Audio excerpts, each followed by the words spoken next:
The Minisforum MS-01 is a mini PC server that has a lot of exotic features. One of which is the support of a U.2 NVMe SSD slot, which makes it compatible with enterprise gear. But the drive has to be only 7mm thick. At this size, the largest SSD is 15.36TB, and there are only two choices, the Samsung PM9A3 or the Micron 7450 Pro.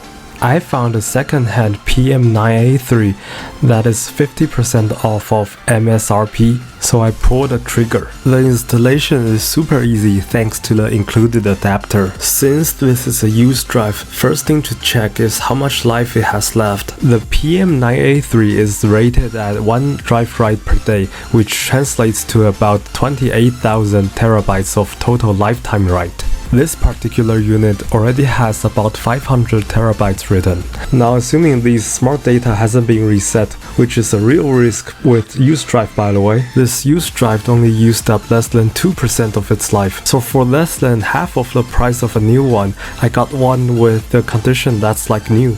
Now that is a very good deal.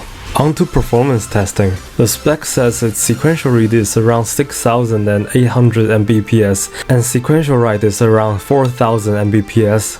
The random read is around 1 million IOPS and random write is around 180,000 IOPS. Crystal disk mark results mostly line up with the spec, except an unusually low sequential read. Using disk speed with a smaller block size, higher queue depth and more threads, we can get the sequential read speed like the spec.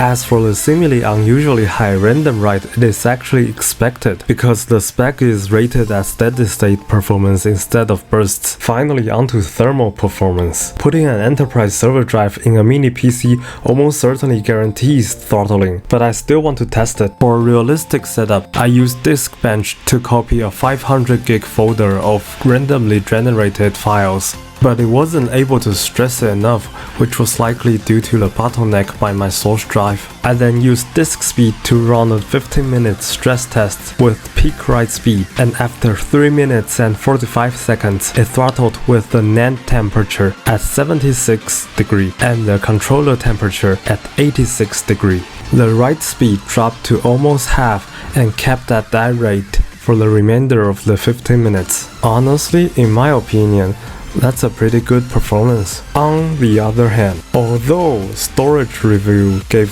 the PM9A3 an overall positive review, HomoLab warned about its potential 0E issue due to its V6 NAND. In conclusion, I'm pretty happy with how this turned out, as it actually works. This setup gives me enterprise level endurance and performance at a home lab scale. For more tests and details, check out my blog in the comments below.